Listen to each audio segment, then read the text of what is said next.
super bilis bike ride with This is Aaron. Pumiyahe ng 5 AM para pumunta sa Cainta para mag-deliver ng mga polo shirt. Papadyak sa tulay ng Tandansora. Tuwan-tuwa si Tanga palusong ng Batasan. Sarap mag-bike!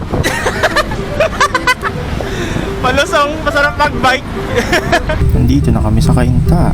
Minit namin si Sir Sep sa Cainta. Minit si Jared sa Cainta para ibigay ang kanyang polo shirt. Okay sa camera, sa mga mali po kayo.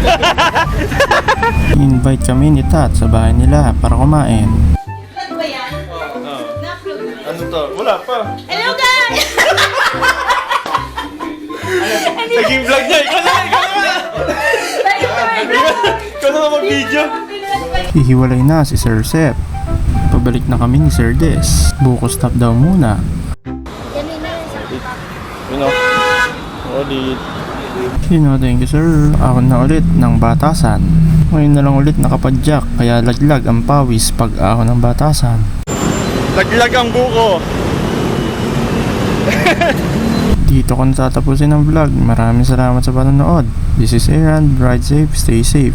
Goodbye.